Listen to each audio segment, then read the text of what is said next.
السلام علیکم ورحمۃ اللہ وبرکاتہ۔ آپ لوگ اتنا دھیرے بول رہے ہیں جیسے لگتا ہے کہ چندہ ہم آپ سے مانگ رہے ہیں۔ سلام کرنا سنت ہے، جواب دینا واجب ہے۔ السلام علیکم ورحمۃ اللہ وبرکاتہ۔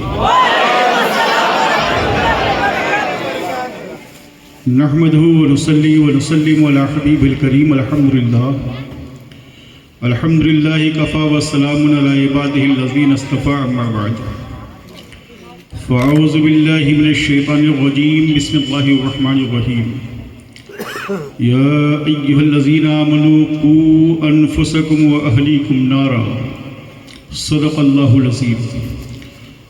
آئیے ہم اور آپ کچھ عرض و معروض سے قبل اپنی آقا و مولا جناب محمد رسول اللہ صلی اللہ علیہ وسلم کی بارگاہ بے کس پناہ میں حد درود پیش کریں، با آواز بلند پڑھیں، اللہم صلی علی سیدنا و مولانا محمد وعلی آل سیدنا و مولانا محمد وبارک وسلم صلاۃ و سلام علیکہ یا رسول اللہ صلی اللہ علیہ وسلم۔ حضرات دیکھیے، ہم لوگ مسلمان ہیں اور ہماری پہچان اس نبی کی بارگاہ میں کیسے ہو؟ کچھ پہچان کے لیے کچھ بنانا پڑے گا نا، تو درود پاک کی کثرت کیجئے، یہی پہچان نبی کی بارگاہ میں ہو جائے۔ ٹھیک ہے؟ آیا ہے کہ من صلی علیہ صلاۃ واحدۃ صلی اللہ تعالی علیہ عشرہ، جو اللہ کے رسول پر ایک مرتبہ درود پڑھتا اللہ رب العزت اس پر 10 رحمتیں نازل فرماتا ہے۔ تو دیکھیے، درود پاک آپ پڑھا کیجیے، کیونکہ یہ درود ایسی چیز ہے کہ یہ دنیا میں بھی کام آئے گی، قبر میں بھی اور حشر میں بھی کام آنے والی چیز ہے۔ چونکہ جب نبی کی بارگاہ میں آپ مقبول ہو جائیں گے تو پھر نہ قبر نہ حشر کچھ نہیں، سب۔ لہٰذا اپنے دیکھیے، میں ایک چیز بتاؤں، یہ علماء بیٹھے ہوئے ہیں، میں بتاؤں کہ نعرہ لگانے سے صرف کام نہیں چلے گا، بہت صاف ہے۔ جس کا نعرہ لگا ہے ان کی سیرت کو پڑھیے اور ان کی حالات زندگی پڑھ کر اس پر عمل کیجئے، تو وہ بھی جو ہے آپ سے خوش ہو جائیں گے اور آپ کا بیڑا بھی پار ہو جائے گا۔ یہ ہے۔ اب صرف ہم لوگ کیا کرتے ہیں، ہم سنیوں کا حال کیا ہے کہ صرف نعرہ لگا لیتے ہیں اور اس کے بعد حضرت معاذ عرفات صاحب نے جتنی باتیں بولی ہیں وہ فجر میں سب غائب ہو جائے گی، ہے کہ نہیں؟ چونکہ نماز فجر ہم کو پڑھنا نہیں ہے، تو اس کا کوئی فائدہ نہیں۔ آپ دیکھیں، جو علماء سے باتیں سنیے، اس پر عمل کیجیے اور نمازوں کی پابندی کیجیے۔ ٹھیک ہے؟ چونکہ میں مقرر نہیں ہوں اور حضرت معاذ عرفات صاحب قبلہ نے ایسا بول دیا ہے کہ میں کیا بولوں، میں بس سمجھ لیے کہ ان کے حکم کی تعمیل کر رہا ہوں، کیونکہ میں مقرر آدمی نہیں، بس تھوڑا بہت تینوں علماء کی دعاؤں سے بول لیتا ہوں۔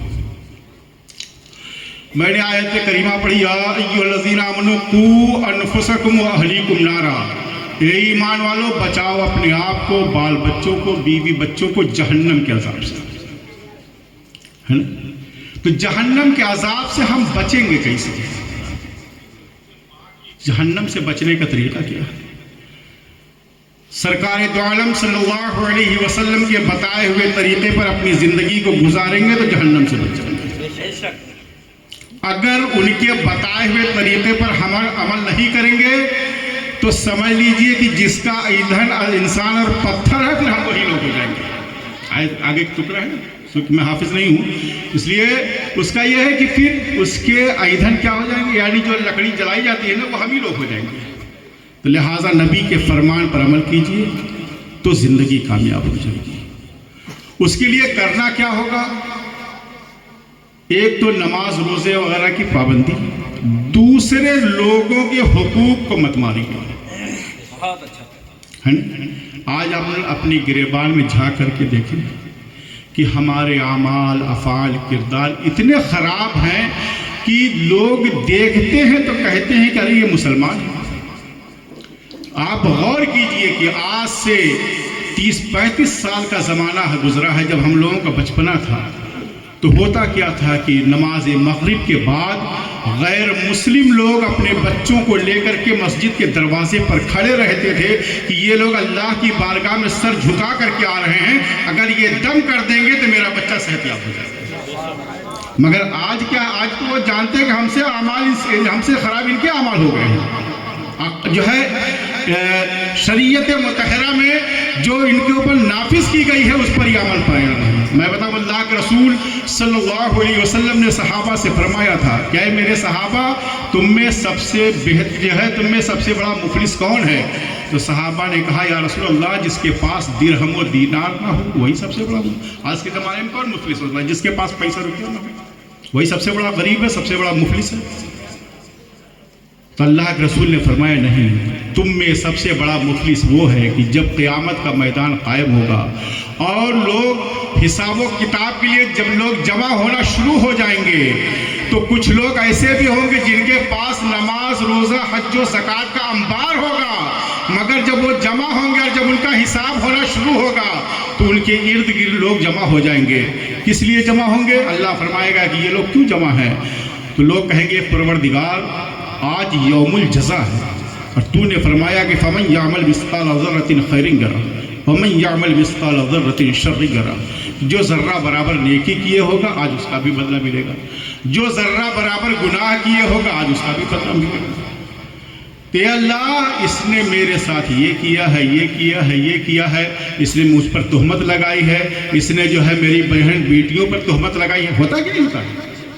کسی لڑکی کی شادی لگتی ہے تو اپنا مسلمان بھائی سب سے پہلے کہاں تم شادی کر رہے ہو، اس کی لڑکی کیسی ہے؟ کبھی اپنے گریبان میں جھانک کے دیکھو کہ اگر میری بیٹی کے ساتھ ہوگا تو کیا انجام ہوگا؟ کبھی آپ نے سوچا؟ آپ لوگوں کی جائیداد کو ہڑپ کرتے ہیں کیونکہ آپ طاقتور ہیں، جو غریب ہے وہ دب جاتا ہے کہ جو ہے طاقت کی بنیاد پہ بھائی سے کون لڑنے جائے گا، کھانے کے محتاج ہو جائیں گے تو زمین چھوڑ دیتا ہے کہ بھائی لے جاؤ۔ مگر آپ یہاں تو زمین اس کی قبضہ کر لیں گے، مگر میدان محشر میں کوئی جو ہے جواب دینے والا نہیں ہوگا۔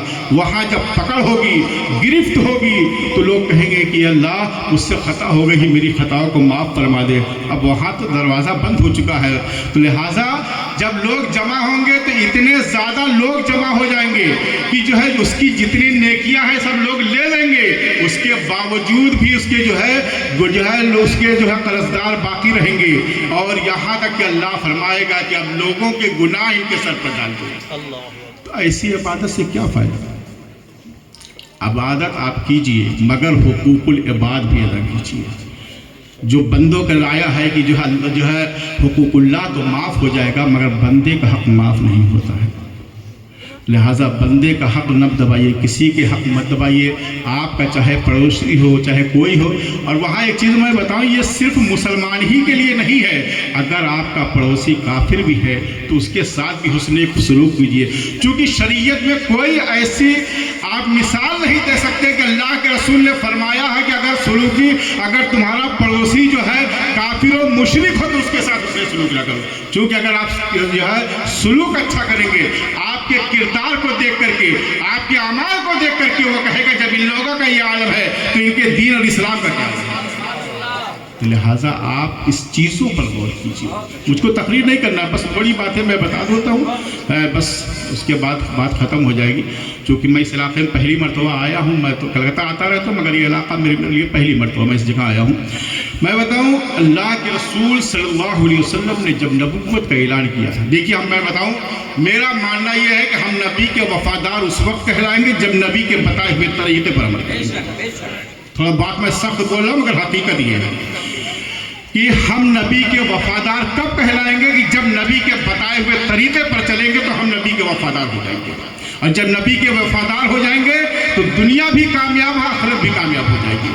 اللہ کے رسول صلی اللہ علیہ وسلم نے جب نبوت کا اعلان کیا تو کفار قریش آپ کے دشمن ہو گئے۔ اس میں حضرت سیدہ صدیق اکبر، حضرت خدیجہ الکبریٰ، حضرت علی کرم اللہ وجہ الکریم یہ لوگ ایمان لے آئے۔ اس کے بعد آپ آپ کے دادا حضرت عبد المطلب آپ کی پرورش کرتے تھے. جب ان کا وصال ہو گیا تو آپ کے چچا ابو طالب نے پرورش کی اور کافی مدت گزر گئی. اس کے بعد کفار قریش پیچھے پڑے ہوئے تھے، چونکہ ابو طالب کہتے تھے کہ اے لوگوں دیکھو یہ میرے بھتیجے ہیں، میری کفالت میں ہیں، لہٰذا تم ان کو کچھ نہیں کر سکتے ہو.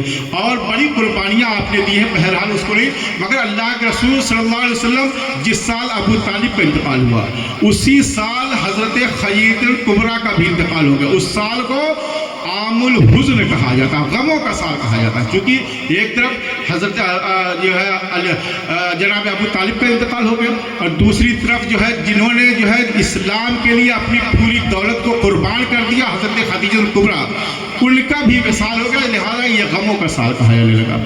اللہ کے رسول صلی اللہ علیہ وسلم جب آپ نے نبوت کا اعلان کیا تھا اس وقت کفار آئے تھے ابو طالب کے پاس، کہیں کہ ابو طالب آپ اپنے بھتیجے سے کہہ دو کہ یہ جو ہے ہمارے معبودوں کو برا نہ کہیں، یہ جو کہیں زر و جواہرات یا جو بھی شادی جس سے کرنا کہیں میں ان سے کر دوں گا. تو اللہ کے رسول کو ابو طالب نے بلایا، کہا کہ اے بیٹے محمد صلی اللہ علیہ وسلم یہ کفار آپ سے کچھ کہنا چاہتے ہیں. تو کہا کہ کیا کہنا چاہتے ہیں؟ کہا کہ یہ لوگ بتائیں گے. تو لوگوں نے کہا کہ آپ میرے معبودوں کو برا مت کہیے، ہم آپ کے لیے ہر چیز فراہم کرنے کے لیے تیار ہیں.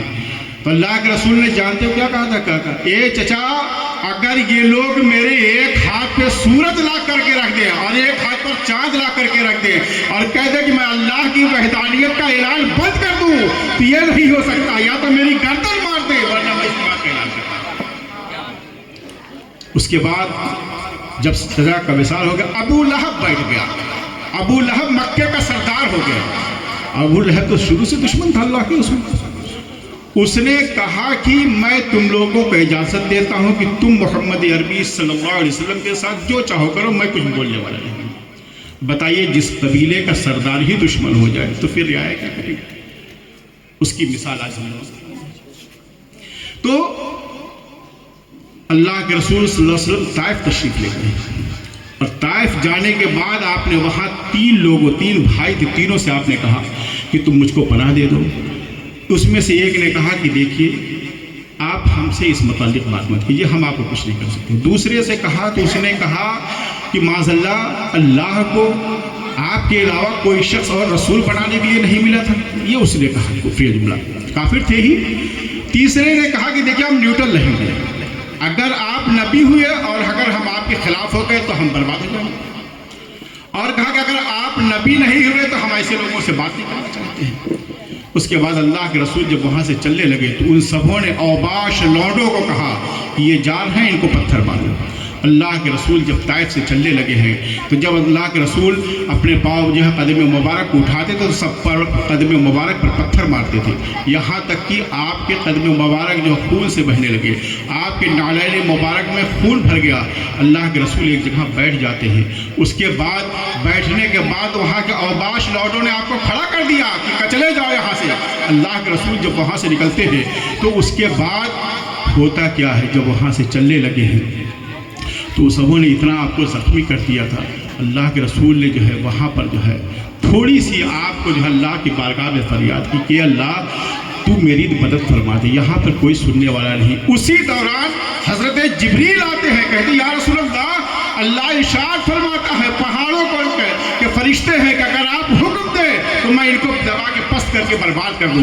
اللہ کے رسول اس وقت بھی آپ جو ہے لوگوں کے صاحب رحم دلی فرماتے کہ نہیں، اگر آج یہ ایمان نہیں لائے ہیں تو ان کی آنے والی نسلیں کلمہ پڑھیں گے. اتنا ظلم لوگوں نے کیا تھا. اللہ کے رسول اب آئے ہیں اور مکے کے حدود کے باہر آپ رکے ہوئے. آپ نے اپنے منہ بولے بیٹے حضرت زید کو بھیجا اور کہا جا کر کے فلاں فلاں قبیلے کے سردار سے کہہ دو کہ وہ میرے ساتھ جو ہے مجھ کو امان دے دے. سب نے انکار کر دیا. اس کے بعد حضرت جو ہے متیم بن عدی کے پاس بھیجا اور کہا کہ مجھ کو امان دے دے. جب متیم بن عدی کے پاس حضرت زید گئے ہیں تو اس نے کہا کہ جاؤ ہم نے محمد عربی کو جو ہے امان دے دیا. اللہ کے رسول کے پاس آتے ہیں حضرت زید اور کہتے ہیں یا رسول اللہ متیم بن عدی نے آپ کو جو ہے امان دے دیا. اللہ کے رسول فرماتے ہیں ایسے نہیں، اس سے کہو وہ آ کر کے مجھ کو لے کر کے جائے. چونکہ اگر میں مکے میں داخل ہو گیا اور اس نے کہہ دیا کہ میں نے امان نہیں دیا ہے تو لوگ مجھے جو ہے پتھروں سے ماریں گے، لوگ مجھے تکلیف پہنچائیں گے. اس لیے کہو کہ لے کر کر کے جائے. موتیم روایتوں میں آتا ہے کہ موتیم بن عدی جب آیا ہے تو اپنے جوان بیٹوں کے ساتھ آتا ہے اور آنے کے بعد تلوار کو لہراتا ہوا کہتا ہے کہ میں نے محمد ابن عبداللہ کو مان دیا ہے, میں نے محمد ابن عبداللہ کو مان دیا ہے. یہ کہتا ہوا مکے میں لے کر کے آپ کو داخل ہوا ہے. اس کے بعد سنیے, میں یہ بات اس لیے بتا رہا ہوں, میں تاریخ نہیں بتا رہا ہوں, میں اس کا مطلب بتا رہا ہوں کہ اللہ کے رسول جب جنگ بدر ہوئی ہے اور جب اس میں لوگ جو ہے شہید ہوئے ہیں اور جب کفار قید ہو کر گئے ہیں تو اللہ کے رسول نے فرمایا کہ اگر موتیم بن عدی زندہ ہوتا, اگر وہ ان لوگوں کی سفارش کر دیتا, میں سب کو معاف کر دیتا. سمجھے, حالانکہ حالت کفر میں ملا تھا, مگر اللہ کے رسول نے کہا کہ اگر وہ ان لوگوں کی سفارش کرتا تو میں سب کو معاف فرما دیتا. اس سے پتہ کیا چلا, حل جزاء الاحسان الا الاحسان, احسان کا بدلہ احسان ہوتا ہے. ایسا نہیں کہ کسی نے آپ کے ساتھ احسان کیا تو آپ کہیے کہ ہم نے اس کو بیوقوف بنا دیا ہے. یہ طریقہ نہیں ہے. سنت رسول تو یہ ہے کہ حل جزاء الاحسان الا الاحسان, احسان کا بدلہ احسان کیجیے, تب جا کر کے آپ مسلمان ہیں. دوسری چیز میں ایک چیز بتاؤں, یہ تو آپ نے سنی, یہ مدرسہ ہے, مدرسے کا نام قادریہ برکاتیہ شاعر ہے. اللہ اس کو دن دنا رات چوگنا ترقی تو فرمائے. دیکھیے ہم لوگ اکثریت کے ساتھ صاحب نصاب دیتے ہیں, مگر زکوٰۃ ہم لوگ نہیں دیتے ہیں. کیوں نہیں دیتے؟ کہ مال کم ہو جائے. حالانکہ آپ غور کیجئے گا, اس سے زیادہ ڈاکٹر کے یہاں یا تو دے دیں گے یا تو گھر کے مال میں آگ لگ جاتی ہوتی ہے نا. میں بتاؤں, قارون کا آپ نے نام سنا. قارون بہت پیسے والا تھا. جب حضرت موسیٰ کی قوم میں سے جب اس نے قارون نے مطالبہ کیا تو حضرت موسیٰ نے جب مطالبہ کیا تو قارون کو لگا کہ میری آدھی دولت تو نکل جائے گی. تو اس نے ایک عورت کو تیار کیا. یہ آج سے نہیں چل رہا فرق فریب, یہ تو ایک زمانے سے عورتوں کا استعمال کیا جاتا ہے. ڈھال بنائی جاتی ہے کہ ان کے پردے میں آ جائیں گے, یہ جو ہے بدنام ہو جائیں گے. تو قارون نے ایک عورت کو تیار کیا, کہا کہ جب حضرت موسیٰ زکوٰۃ کا مطالبہ کریں تو تم ان پر انتظار لگا دینا. اس نے کہا کوئی بات نہیں. اس نے لالچ وغیرہ پیسے کی دیا. جب حضرت موسیٰ زکوٰۃ کے مطالبے کے لیے کھڑے ہوئے تو حضرت موسیٰ سے اس فرعون قارون نے کہا کہ اے موسیٰ, یہ عورت تم سے کچھ کہنا چاہتی ہے. حضرت موسیٰ نے کہا کہ بہن بتاؤ کیا کہنا چاہتی ہو. تو اس نے حضرت موسیٰ کے جب روب و جلال کو دیکھا تو وہ گھبرا گئی. کہنے لگی موسیٰ میں کچھ نہیں کہنے چاہتی ہوں. چونکہ حضرت موسیٰ کے نور پیشانی میں نور محمدی تھا نا, اس کو جب دیکھا تو گھبرا گئی. کہنے لگی موسیٰ میں کچھ نہیں کہنا چاہتی, یہ تو مجھ کو سکھا کر کے لے کے آیا تھا. حضرت موسیٰ سجدہ شکر میں گر جاتے ہیں اور کہتے ہیں پروردگار, اگر تو میری عزت کو نہیں بچاتا تو پھر میں کہیں کا نہ ہوتا. اے اللہ, تو نے میری عزت بچا لی ہے. اتنا کہیں رہے تھے, رب تعالیٰ ارشاد فرماتا ہے کہ موسیٰ مانگو, کیا مانگتے ہو؟ آج تم جو مانگو گے وہ تمہاری دعائیں پوری کر دی جائیں گی. آج جو تم کہو گے وہ سب پورا کر دیا جائے گا. حضرت موسیٰ نے کہا کہ پروردگار, اس کو میں زمین میں دھسانا چاہتا ہوں. حضرت موسیٰ نے زمین کو حکم دیا ہے کہ پکڑو. زمین نے پکڑا ہے, جب ٹکنے تک آتا ہے تب حضرت موسیٰ سے معافی مانگتا ہے, اے موسیٰ مجھے معاف کر دو, اب آئندہ سے خطا نہیں ہوگی.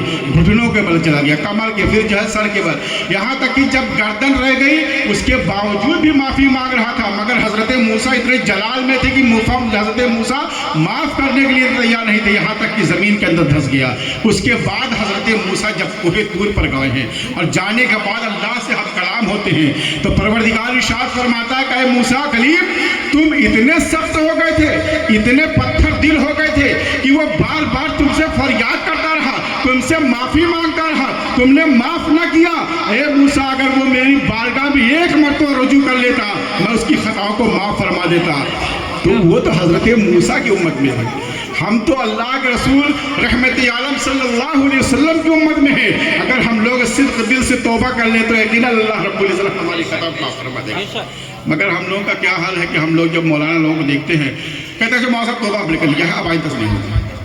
ایسے نہیں, کسی کو دکھاوے کے لیے توبہ وبہ مت کیا کیجیے, اس کا کوئی مطلب نہیں ہے. بہت صاحب بات, علماء بیٹھے ہوئے, مفتی صاحب غلط بولیں گے تو فتویٰ لگا دیں گے ہمارے پر. اس لیے میں بتا رہا ہوں یہ سب کچھ نہیں. یہ کسی کے دکھاوے کے لیے نماز مت پڑھیے, کسی کے دکھاوے کے لیے.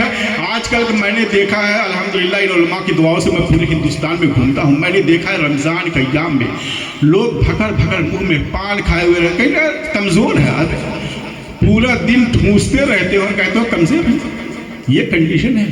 اپنے آپ کو سمجھو, اپنے وقار کو سمجھو کہ ایک وہ دور تھا کہ جب ہم ایک رہتے تھے تو لوگ خائف ہو جایا کرتے تھے. آج ہزاروں کی بھیڑ میں ہم رہتے ہیں, ہزار لوگ ہم لوگ رہتے ہیں, مگر آج ہم خوفزدہ رہتے ہیں. کیوں؟ ہمارا ایمان نہیں ہے, ہمارا رسول اللہ پر یقین ختم ہو گیا. جس دن ہم مسلمان کامل ہو جائیں گے اور رسول اللہ کی محبت سینے کے اندر ہو جائے گی, آج بھی خالد بن ولید جیسا انسان پیدا ہوگا. صحابی رسول تو نہیں ہوگا مگر غلام جو ہے خالد بن ولید پیدا ہو سکتا ہے, مگر اس کے لیے شرط ہے کہ مومن کامل بنے. تو زکوٰۃ آپ لوگ دیجئے. یہ مدرسے ہیں, اس کے مستحق ہیں. میں بتاؤں, یہ ان علماء کا کرم ہے, آپ لوگوں کے پاس جا کر کے زکوٰۃ کے لیے کہتے ہیں, چلے جاتے ہیں. ورنہ اگر یہ نہ جائیں تو زکوٰۃ کس کو دیں گے؟ یہ زکوٰۃ کی یہ مدارس مستحق ہیں, چونکہ اس میں بچے پڑھتے ہیں. ان کے لیے انتظامات کیجیے گا, اور یہی بچے آپ کے لیے جب بڑے ہو کر کے یا اس وقت بھی جب دعا کریں گے تو یہی ذریعہ نجات آپ کے لیے بن جائے گا. میں بتاؤں, اللہ کے رسول صلی اللہ علیہ وسلم ایک مرتبہ اللہ کے رسول صلی اللہ علیہ وسلم ایک جنگ میں جا رہے تھے. اس جنگ کس سے تھی؟ روم سے جنگ تھی. آج کا جیسے امریکہ سپر پاور ہے, اس زمانے میں روم ویسی سپر پاور تھا. مگر اس زمانے میں کھجوروں کا پکنے کا وقت آ گیا تھا. اچھا, کھجوریں جب پک جاتی ہیں تو اگر نہیں توڑی جائیں گی تو خراب ہو جائیں گی, کیڑے پڑ جاتے ہیں.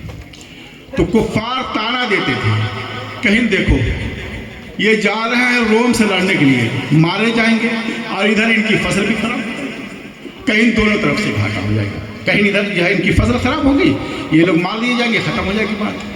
آیت کریمہ نازل ہوئی, اس کا مفہوم میں بتاتا ہوں کہ اللہ نے آیت کریمہ نازل فرمائی کہ محبوب آپ ان سے فرما دیجئے کہ ان کے لیے دو خوشخبریاں ہیں. کیا؟ اگر یہ گئے اور مارے گئے تو شہید ہو جائیں گے, اور اگر واپس پلٹ کر کے آئے تو غازی کہلائیں گے. لہٰذا دونوں صورت میں ان کے لیے فائدہ ہے. اے محبوب آپ ان کو میری طرف سے خوشخبری دے دیجئے کہ تم لوگ جاؤ روم سے لڑو, اور جب تیار ہو کر کے آؤ گے تو غازی کہلائے گے, اور اگر شہید جو قتل کر دیجئے کہ شہید کہلائے گے. تو لہٰذا اپنے دین کے لیے اپنے ایمان کو مضبوط کیجئے, اور یہ بتائیے لوگوں کو کہ ہم رسول اللہ کے ماننے والے ہیں. ہمارے اندر آج بھی وہی چیز ہے کہ ہم محمد عربی صلی اللہ علیہ وسلم پر اپنی جان قربان کرنے کے لیے تیار ہیں. مگر یہ ہے کہ مومن کامل بن جائیے, آپ کو کچھ کرنے کی ضرورت نہیں ہے. آج بھی اگر آپ شریعت مطہرہ کے دامن کو مضبوطی سے پکڑ لیں گے تو آج پھر وہی مسلمان ہیں.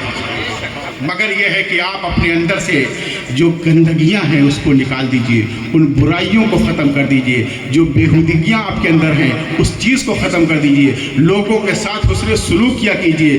اگر کوئی آپ کے پاس آتا ہے تو مالی تعاون کے لیے آتا ہے تو اس کی آپ مدد کیجئے, علماء کی قدر کیجئے. اللہ کے رسول نے فرمایا کہ العلماء ورثۃ الانبیاء, ہم جو ہے علماء انبیاء کے وارث ہوتے ہیں. ایک جگہ فرمایا کہ علماء امتی کا انبیاء بنی اسرائیل, میری امت کے علماء بنی اسرائیل کے نبیوں کی طرح ہیں. یہ کہا ہے, یہ علماء بیٹھے ہوئے پوچھیں گے, ان کا بڑا مقام و مرتبہ ہے, یہ نائب رسول ہیں. مگر ہم لوگ کا کیا حال ہے؟ ہم لوگ سوچتے ہیں کہ ہمارے مسجد کے امام صاحب تو ہیں, کتنا جانکاری. ایسا نہیں ہے بھائی. آپ جو ہے اس کے بارے میں اگر اچھا سلوک کریں گے تو یہ آپ کے لیے دعائیں کریں گے, اور اگر آپ جو ہے ان کے ساتھ غلط سلوک کریں گے تو زبان سے تو نہیں کہیں گے, مگر جو دل سے آہ نکلے گی نا وہ عرش الہی میں جا کے ٹکرا جاتی ہے, تو اس کا تو کوئی علاج ہے نہیں. لہٰذا اپنے علماء کے ساتھ حسن سلوک کیجیے.